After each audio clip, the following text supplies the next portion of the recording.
Voici ce que nous disons depuis des mois. Ça commence à se savoir hors des frontières et dans la presse spécialisée. Constat alarmant. Pendant que près de 650 milliards FCFA de nos impôts vont dans le remboursement de la dette, moins en 2024, seulement 48,15 milliards de FCFA ont été consacrés, ordonnancés, au ministère de la Santé et de l'Hygiène publique, moins seulement 23,55 milliards FCFA ont été consacrés au ministère de l'Agriculture, de l'Élevage et du Développement rural, moins seulement 1,96 milliard FCFA ont été consacrés au ministère de la Culture et du Tourisme, moins et à peine 170 milliards FCFA au ministère des Enseignements primaires, secondaires et techniques, d'après le rapport d'exécution du budget de l'État à fin décembre 2024. Source MEF.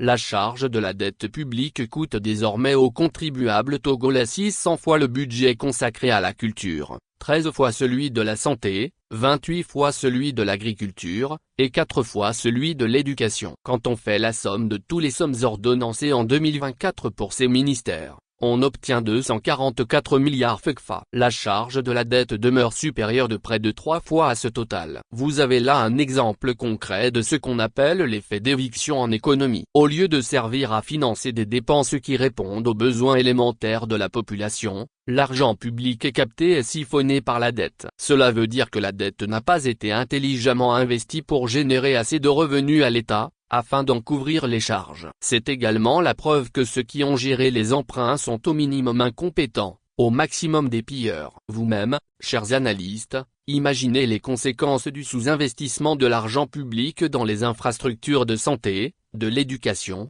de l'agriculture, de la culture et tirez vos conclusions. À l'échelle d'un pays, la mauvaise gouvernance économique est meurtrière. Leurs auteurs sont des criminels parce que le détournement des fonds publics a des conséquences néfastes très concrètes sur la vie de la population. Et ne nous parlez surtout pas de résilience. Nous continuerons donc à épingler la gestion catastrophique des finances publiques du régime de Faure Gnassingbé jusqu'à ce qu'il quitte le pouvoir. Trop c'est trop. Source: Analyse citoyenne de la gestion des finances publiques du Togo ACFIP. Mots-clés. Autres.